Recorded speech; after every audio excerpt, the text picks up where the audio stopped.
Hello everyone, स्वागत है आपका एमएस क्लासेस में। दोस्तों, आपको आज हम बताने वाले हैं कुछ ऐसे कंसेप्ट जैसे सजीव क्या है और जीवन क्या है और जीव विज्ञान क्या है। क्योंकि आपको पता है कि हमने इसके पहले एक लेक्चर डाल दिया था कि हम किस तरह से बायोलॉजी को कवर करने वाले हैं, इसमें कौन से यूनिट हैं, कितने यूनिट है और कौन कौन से अध्याय हमको पढ़ने हैं और हमारे इस बुक में टोटल यूनिट की संख्या कितनी है और उन यूनिटों में उपलब्ध चैप्टर्स की संख्या। इसका वीडियो डाला गया है, आप जाके प्लेलिस्ट में देख सकते हैं। तो दोस्तों, आज हम लोग शुरू करेंगे बायोलॉजी का सजीव जगत की विविधता। आपको पता होगा कि हमने जब इंट्रोडक्शन का क्लास डाला था तो उसमें बताया गया था कि पहला हमें जो चैप्टर पढ़ना है वो सजीव जगत की विविधता पढ़ना है। और सजीव जगत की विविधता में हमें ये पढ़ना है कि सजीव क्या है। इसी के बारे में हम बात करने वाले हैं, जैसा कि आपको दिखाया गया है चैप्टर्स का नाम कि सजीव जगत की विविधता, और उसमें पहला हेडिंग है सजीव क्या है। आपने कहीं ना कहीं देखा होगा कि हमारे अंदर पाचन की क्रिया होती है, परिसंचरण की क्रिया होती है, गमन की क्रिया होती है और उत्सर्जन की क्रिया होती है। तो ये कैसे संभव हो रहा है? ये जो अंग है हमारे शरीर में जीवित है। जब अंग जीवित है तभी वे क्रिया करते हैं, और जब क्रिया करते हैं तो वे क्रिया के द्वारा किसी कार्य को कंप्लीट करते हैं, किसी कार्य को संपूर्ण तरीके से पूरा करते हैं। जैसा कि आपको कक्षा 10 में बताया गया था कि पाचन एक प्रक्रिया है। पाचन एक प्रक्रिया है जिसके द्वारा भोजन को ऑक्सीकृत करके भोजन से ऊर्जा निर्मुक्त कराई जाती है। इसमें श्वसन का भी कुछ महत्वपूर्ण सहयोग रहता है, ठीक है। तो इसमें बताया गया है कि सजीव क्या है। तो हम बताने वाले हैं कि सजीव वह होता है जो अपने दैनिक दिनचर्या की क्रियाओं को करता है, जिसके जो संपूर्ण अंग है वे अपने कार्य को करते हैं, जिसके द्वारा उनके शरीर की जो टूटी फूटी कोशिकाएं हैं उनका मरम्मत होता रहता है। अर्थात उनके शरीर में उपस्थित सभी तंत्र जो सभी अंग है वे जीवित हैं और वे अपनी क्रियाओं को करते हैं। इसे ही सजीव कहा जाता है। तो आपको हम बता रहे हैं कि सजीव क्या होते। तो आप लोगों ने समझ लिया कि जीव विज्ञान क्या है, बायोलॉजी क्या है, बायोलॉजी का शब्द किसने प्रतिपादित किया और कब किया। अब इसके आगे हम समझने वाले हैं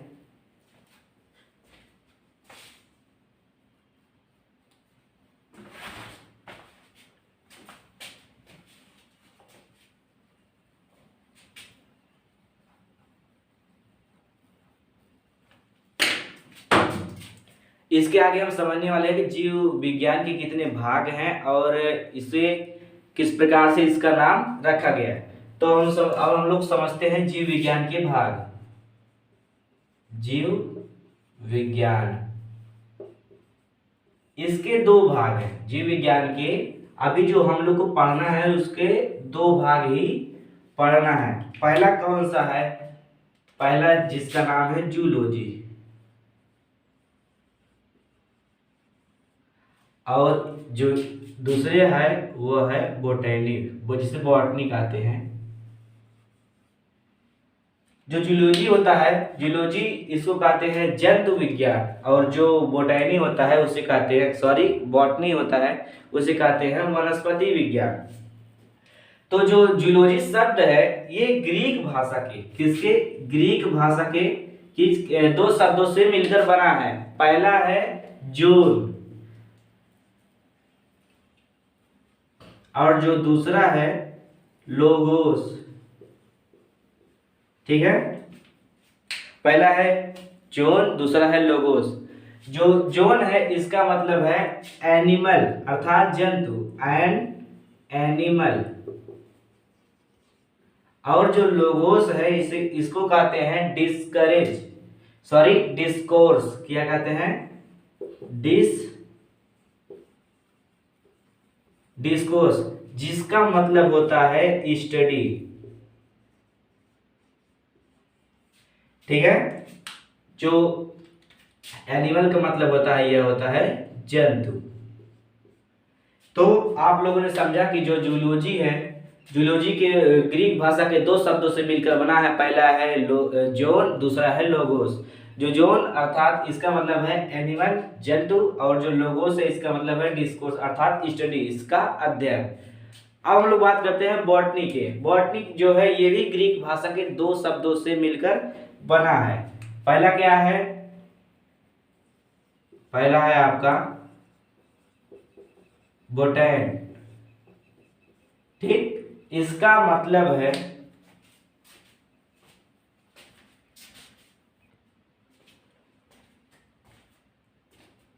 जो इसका मतलब है हर्ब और प्लांट्स, क्योंकि ये जो है क्या है, इसमें वनस्पति विज्ञान ये जो होता है, इसमें वनस्पतियों का अध्ययन किया जाता है, पेड़ पौधों का अध्ययन किया जाता है। तो जो ये ग्रुप भाषा के दो शब्दों से मिलकर बना है, एक बोटैनी और दूसरा, और इसका जो बोटैनी शब्द है, ये बोटैनी शब्द किससे मिला है? ये बॉस्किन से मिला है। बोटैनी शब्द जो बोटैनी शब्द है वो किसके प्राप्त हुआ है? बॉस्किन, जिसका अर्थ है चरना। जिसका क्या अर्थ है? चरना। और जो ये बॉस्किन शब्द है, क्या? बॉस्किन, जो बॉस्किन शब्द है ये किससे प्राप्त होता है? बॉस से।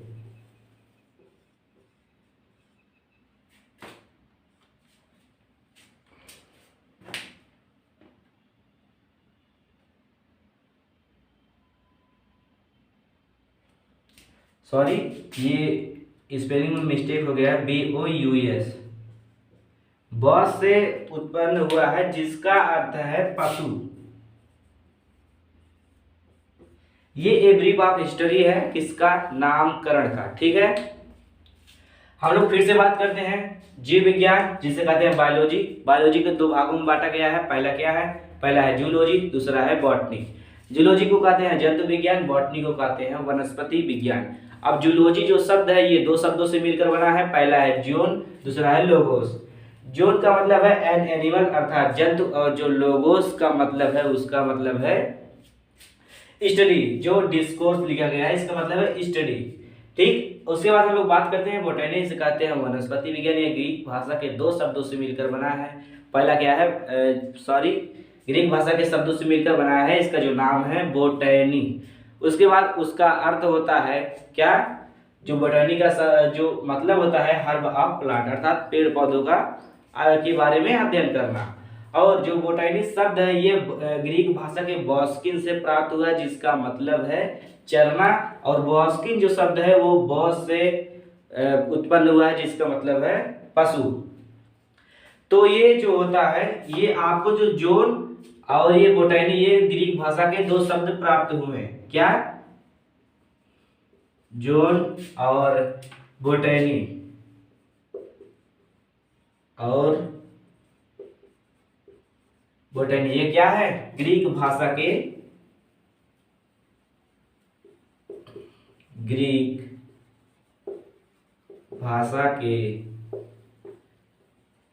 दो शब्द हैं।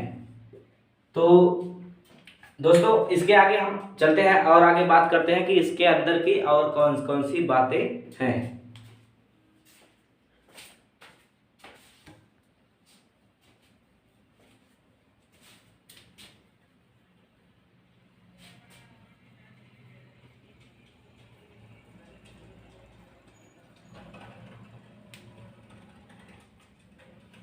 तो दोस्तों हम आगे बात करने वाले हैं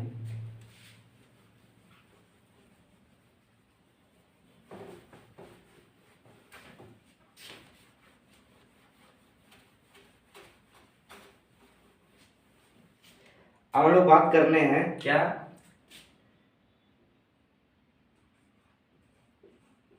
जूलॉजी अर्थात इसे हम कह सकते हैं क्या? जंतु विज्ञान। जंतु विज्ञान।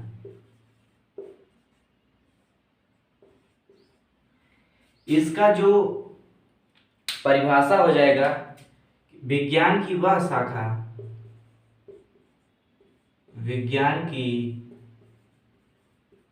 वह शाखा जिसके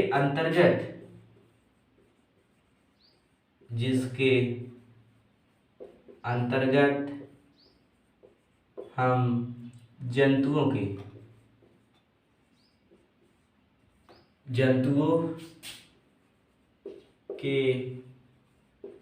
विषय में जंतुओं के विज्ञान की वह शाखा जिसके अंतर्गत हम जंतुओं के विषय में अध्ययन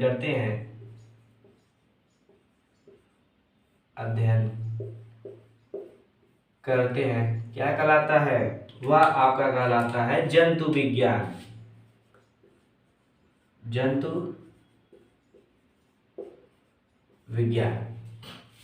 दोस्तों जो इसके जनक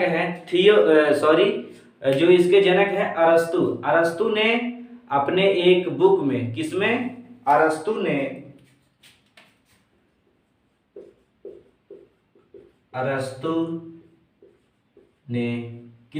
उन्होंने एक बुक में 500 जीवों के बारे में बताया था, उनका वर्गीकरण बताया था और मुर्गियों के अंडे की भ्रूणी विकास के बारे में बताया था। इसलिए उन्हें जीव विज्ञान और जंतु विज्ञान का जनक कहा जाता है। तो जो अरस्तु ने जो किताब लिखा था उसका नाम है हिस्टोरिया एनिमेलिया।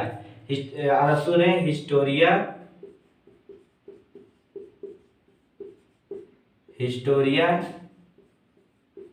एनिमेलिया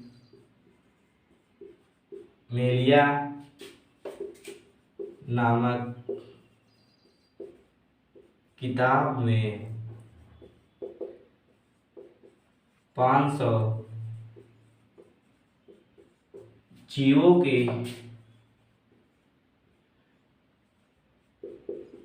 वर्गीकरण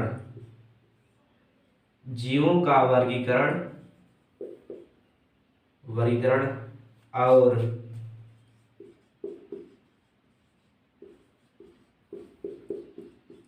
मुर्गियों के अंडे की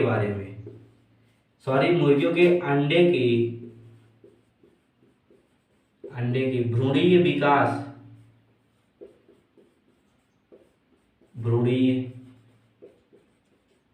विकास के बारे में बताया था। इसलिए उन्हें क्या कहा जाता है, इसे हम लिख देते हैं। ये आपको अपने नोटबुक में लिख लेना क्योंकि इम्पॉर्टेंट है। इसलिए अरस्तु को जीव विज्ञान और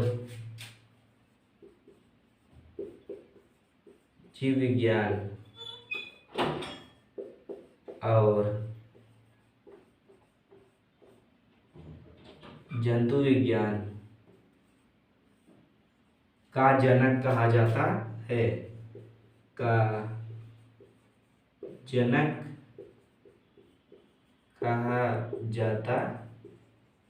ये इंपॉर्टेंट लाइन है। और इसका जो अगला लाइन है, अब हमने तो समझ लिया कि जंतु विज्ञान क्या है। अब हम लोग समझते हैं वनस्पति विज्ञान और उनके जनक।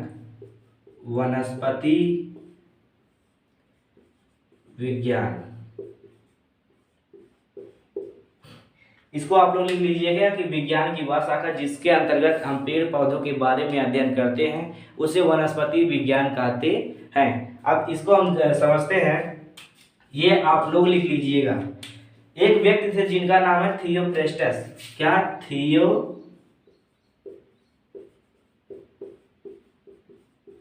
एक व्यक्ति है जिसका नाम है थियोफ्रेस्टस। इन्होंने क्या किया, इन्होंने एक बुक में 500 से अधिक पेड़ पौधों के बारे में बताया। इसीलिए इनको क्या कहा गया, वनस्पति विज्ञान का जनक कहा गया। थियोफ्रेस्टस ने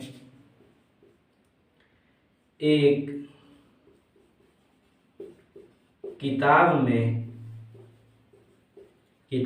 500 पेड़ पौधों के बारे में बताया। पेड़ पौधों के आकार, के बारे में बताया।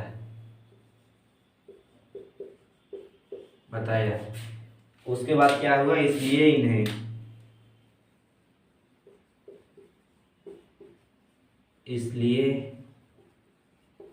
इन्हें वनस्पति विज्ञान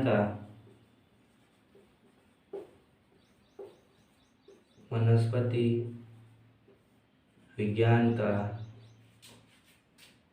जनक कहा जाता है।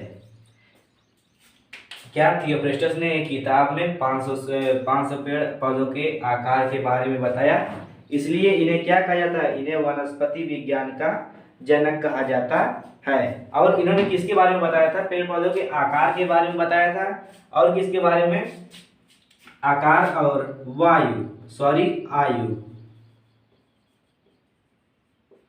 पेड़ पौधों के आकार और आयु के बारे में बताया था, इसलिए इन्हें वनस्पति विज्ञान का जनक कहा जाता है। तो दोस्तों आज हम लोगों ने समझा सजीव क्या है, जीवन क्या है और जीव विज्ञान क्या है।